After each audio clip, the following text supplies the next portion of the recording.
sentido. Só que, eu sei, mas eu não sei se dá pra perceber que é o seguinte, eu concordo com a Ledoína. Só que o que acontece? O pessoal pegou a manha.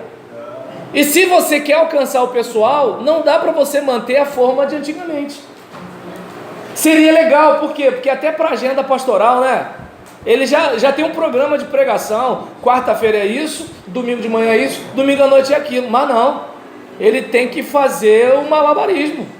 Não, peraí, eu preguei sermão evangelístico nesse domingo. Não dá para pregar sermão evangelístico de novo. Eu tenho que falar sobre adoração. Porque o pessoal tá lá, vamos lá, gente, vamos gritar pro diabo ouvir. Oi? Entendeu? Aí o pastor tem que mudar o sermão, porque o pessoal tá pegando outro ritmo. Porque o que acontece? A igreja não percebe isso que está acontecendo, mas o pastor percebe. E alguém fala, mas por que ele está pregando esse assunto? Nada a ver, nada, tem a ver. Que tanto que ele prega sobre relacionamento? Não, tem um motivo. Então o que acontece? Mas aí já temos que levantar. O pastor está falando para mim.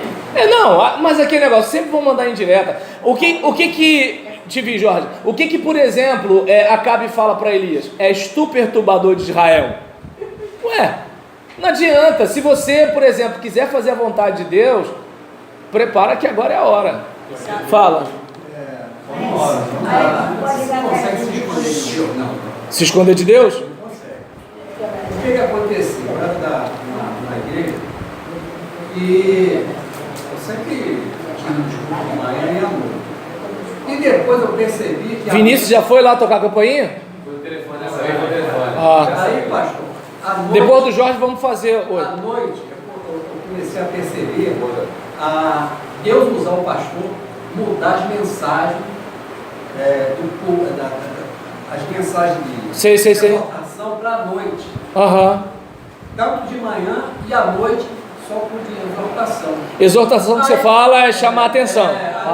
Não é encorajamento, né? Que é o significado de exortação. Aí o que acontece? Aí eu comecei a ver alguns irmãos reclamar. É cajado de manhã e depois. Ou seja, não tem pra onde correr.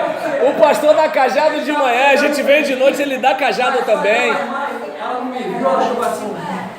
Pastor, agora só. Todo culto agora é a pastor que usa cajado. Aí eu perguntei assim, tá doendo? Aí ela ficou toda sem graça. Eu falei assim, não é o que o pastor quer, é o que Deus quer. Pois é, gente. Deus está mostrando alguma coisa. Aí as pessoas, e realmente, o problema é ser grande. Mas não, mas gente, é desse jeito. Então, minha gente, já falamos da classe, né? Aí vem as orientações em relação à questão das roupas.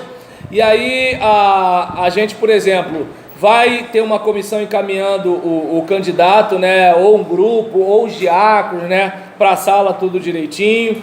E a orientação, né, pode ser dada antes ou na hora do batismo, né, com as cortinas fechadas, sobre a posição em que deverá o candidato ficar, a fim de auxiliar o oficiante no ato do batismo, né, dirá o ministro, né, que ele deve ter as mãos cruzadas sobre o peito. Eu, pelo menos, não oriento botar as mãos sobre o peito, eu oriento botar no nariz, porque aquela descida, geralmente a pessoa se assusta, né? Mas é o Ebenezer Soares Ferreira, então assim, ele falou, eu estou dizendo só como eu faço. E aí o que acontece? Siga o mestre, eu só estou dizendo como eu faço. E aí, diante, na questão do ato, gente, só 5 minutinhos, rapidinho. Na questão do ato, o que a gente pode ver é o seguinte, geralmente com a mão esquerda sobre o seu coração, né, e a mão direita levantada acima da cabeça do candidato, né, geralmente faz assim. Eu, como sou canhoto, eu batizo pro lado de lá, né? Mas aí, por isso que eu até botei assim, foi mal, tá, Marcelo? Aí o que acontece? Então beleza. Que aí, vamos orientar como se eu fosse destro. Aí, por exemplo, a mão acima, né? E aí, geralmente, o pastor vai proferir com os olhos fechados, né? Eu não fecho os olhos, mas orientação. Meu prezado irmão, como ministro do Evangelho, eu te batizo em nome do Pai, do Filho e do Espírito Santo. Amém. ou então uma fórmula maior após interrogar o candidato e o oficiante, né? Meu prezado irmão, fulano de tal, segundo a tua profissão de fé, como ministro do Evangelho, oficiante deste ato, por ordem desta igreja, eu te batizo em nome do Pai, do Filho e do Espírito Santo. Amém. E em seguida, colocando a mão direita sobre a mão do batizando, elas já se acham cruzadas sobre o peito, no meu caso é no nariz, e à esquerda, as suas costas, vai aos poucos imergindo o candidato. Entre o tempo de imersão e emersão, o oficiante poderá pronunciar as seguintes palavras: sepultados com Cristo no batismo, nele também ressuscitaste pela fé. Eu nunca falei, tá, gente? Mas você pode falar, até dar um clima, fica bacana. A fim, né, de evitar que o candidato inspire algum pouco d'água, o oficiante poderá ter na mão direita um lenço branco ou um lenço de papel no momento em que o candidato for imerso. Quando os seus cabelos tocarem na água, o oficiante usará o lenço, né, para vedar-lhe o nariz. Eu não tenho muita habilidade para isso, então geralmente eu oriento, bota a mão no nariz, né, e faz desse jeito, né? E aí o que acontece? A questão... Isso, mas aí é o que eu estou dizendo, depende, eu estou falando da orientação de Ebenezer Soares Ferreira, né? Eu estou falando da orientação dele, e estou dizendo como eu faço. Por exemplo, quando sou eu, o que acontece? Né? Eu, por exemplo, vou... pega o livro e coloca aqui apoiado, só para eu mostrar para o pessoal, Felipe, para apoiar aqui a câmera. E aí, o que acontece? Um pastor, amigo meu, está dizendo que eu estou falando blasfêmia quando eu falo para o cara botar a mão no nariz, né? E aí, é montagem, pastor, não sou eu que estou falando não, alguém que está pegando a minha voz.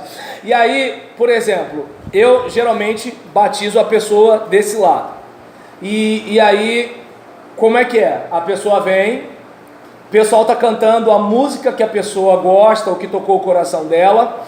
O pessoal para de cantar, a secretária lê o testemunho, né, da pessoa. Depois de ler o testemunho, e aí eu falo: fulano de tal, você aqui declara que Jesus Cristo é o seu Senhor e Salvador, ou Senhor da sua vida, Salvador da sua alma. Você confirma diante dessa congregação que você nasceu de novo, que você entregou sua vida a Jesus, parará, parará, parará. Aí todos...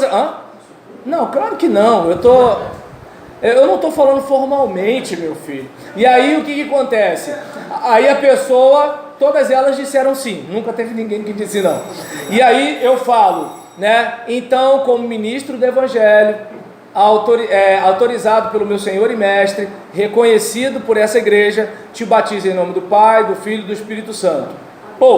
Aí ele volta, aí o pessoal canta ou a música que a pessoa pediu, ou algum outro louvor, ou que belos hinos, ou então, eu nasci de novo. Aí depende da igreja, se é comunidade, se é isso, se é aquilo, tá bom? Então, gente, vamos pro lanche, Deus abençoe, e a gente volta depois com o Marcelo batizando o Wagner.